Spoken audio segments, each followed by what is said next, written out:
At for today's video mga lods, ito nga po pala yung full video guide ng flower pole design na may 2 colors combination mga idol. Full video guide to mga idol, umpisahan na po natin. Tara! Bali dito nga mga lods is gagawa lang tayo ng scallop design na 2 colors combination. Dito is po-fold nyo lang siya ng ganito. Yan. Marami na tayong video tutorial nito ng part 1 natin is single color lang ito, 2 colors combination. Tapos natali nyo lang, after nyo ma-fold, tali nyo. Higpitan nyo mga idol pag ganito. Yan. After nyo matali mga lods, maglaylay lang kayo kung gusto nyo abot sa baba or kalahati. Yan. Fold nyo lang siya ganyan. Yan. Fold nyo siya. Tapos dito, hatakin nyo lang yung kaya fold ulit.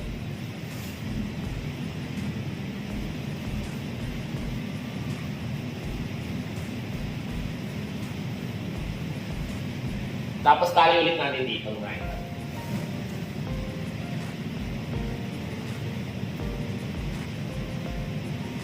After nyo matali yung una mga lods, gawin nyo muna, higpitan nyo muna ulit sa pinagkabitan nyo. Ito yung pinagkabitan natin na dito. Thumbtacks or yung pin. Tinali ko muna ulit. Bale, ito na siya yan. Dito magagawa lang tayo ng unang pleats. Fold ulit. Dito tayo kukuha sa ibabaw. Fold.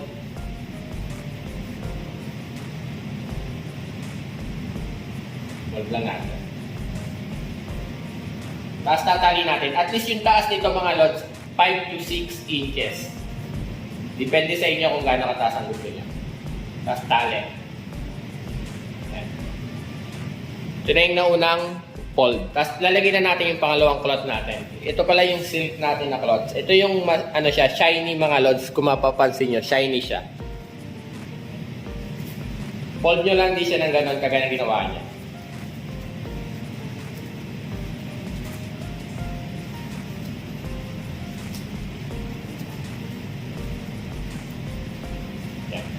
Tapos tali. Dulo nyo lang.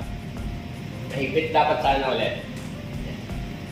Dito magpupul tayo ng dalawa kasi ito yung nasa gitna bale. Ito dalawa. Ganito lang siya mag-fold yan. Susundan nyo lang din yung pinag-foldan nyo mga lods. Ano naman yan matutupi na ng kanya.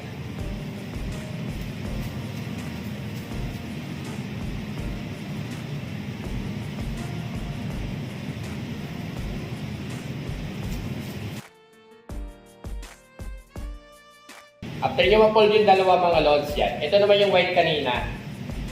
Ilagay nyo sa likod, ikot. Tapos itatali nyo muna siya. Sa black, dito sa pangalawang cloth natin. Navy blue ba ito? Dark. Tapos fold ulit kagaya ng ginawa natin.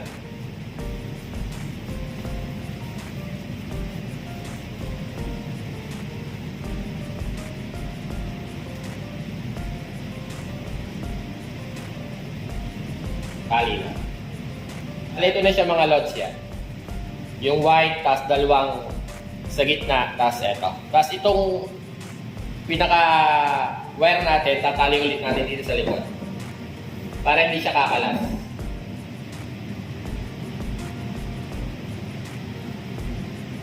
Ito na siya mga lods yan. Nakagitna yung pinaka-pangalawang kulay natin, tapos dalawang white. Tapos gagawa na natin scallop design papunta doon sa kabila. Dito mauna yung ating white. Yan. Wala tayo scallop design.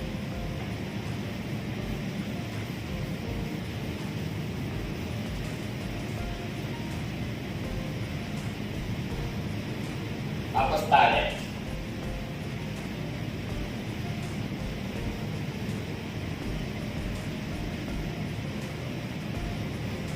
Tapos ito namang silk.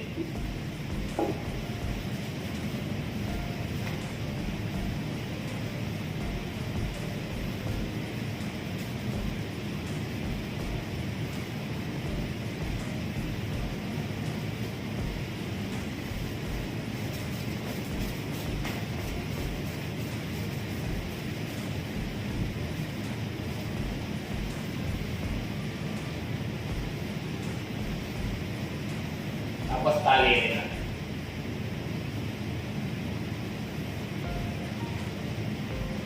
Tapos dito, ayusin nyo na lang yung pinaka-scallop design mga lods.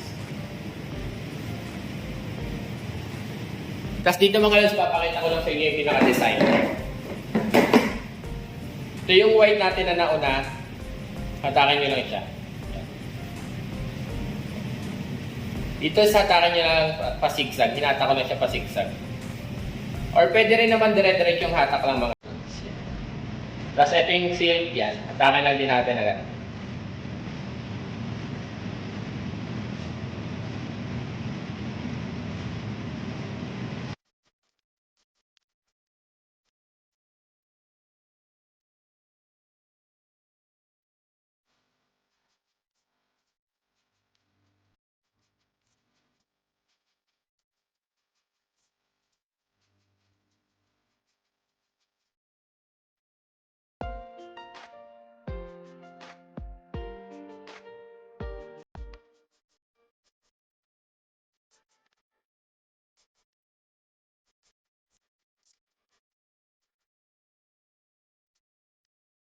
Tapos ito yung pinaka ano natin kanina, white cloth natin. Ito is bubukahin lang natin.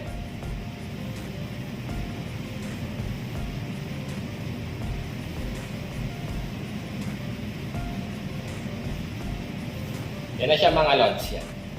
Nakagitna lang yung pinaka ano natin, black or yung pinaka ano bang tawag sa silk na to? Blue, baby blue yan. Yan na siya mga lods. Yan. Ganyan ang gagawin natin bawat scallop design, tapos gagawa ulit tayo doon. Dire-diretso hanggang sa dulo. Dito mga lods is eto. Yan. Kunin ulit natin yung white. Fold lang natin.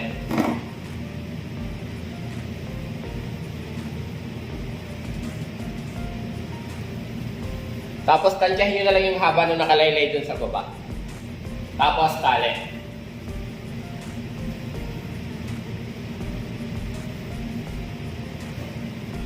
Tapos gagawa tayo ng unang white. Yung kasi isang white muna unahin natin, tapos yung dalawang black. Bali dito nga mga lodis, gagawin lang din po natin kung paano po natin ginawa yung naunang flower pole design hanggang matapos po tayo hanggang dulo.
Kaya na itsura niyan mga lods. Yan.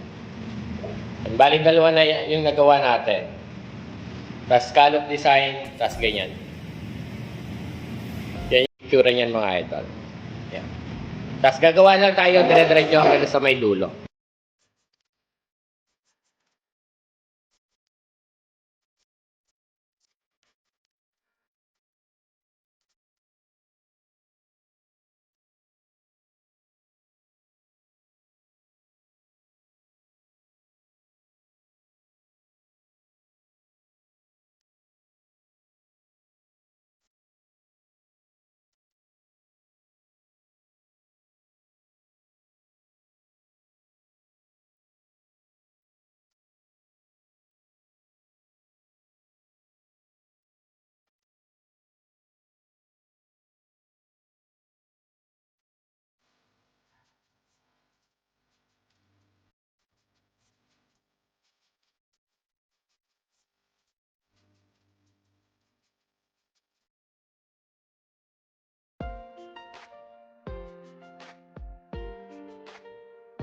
At bali ito na siya mga lods. Ito na yung flower pole design natin. Tapos silk po yung cloth na yan sa gitna. Tapos yung 2 colors combination. Tapos scallop design. Yan. Tapos ganun po ulit. Yan. Flower pole design natin na may 2 colors combination. Scallop design. Tapos yan. Flower pole natin. Dito is hindi na natin siya tinuloy. Pinakita ko lang sa inyo mga lods. Yung kung ano itsura ng 2 colors combination natin mga idol.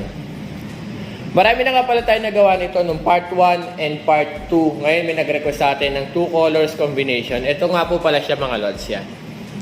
Ito ganitong design is pwede siya sa long table. Mas maganda po yung pinaka-scallop niyan. Tapos yung design na yan sa long table. Pwede nyo rin po siyang i-apply sa hagdanan. Pababa ng hagdanan kung may dibu. Kasi may nag-request po sa akin dati nito na sa hagdanan, kinabit natin siya sa hagdanan, pababa. Tapos, pwede rin po siyang gamitin sa simbahan. Pero yung color combination na lang po yung babaguhin nyo. At bali hanggang dito na nga lang mga lods yung video. Sana po nakuha nyo yung tutorial. Kung hindi naman, comment down below na lang po kung may concern pa. Follow for more at huwag nyo naman kalimutang i-share po yung mga videos natin. At paki-check na rin po yung ating YouTube channel, Beans Avenue, para sa mas marami pa pong table skirting and backdrop ideas mga idol. Hanggang dito na nga lang, follow for more at huwag nyo kalimutan pong i-share. Maraming salamat.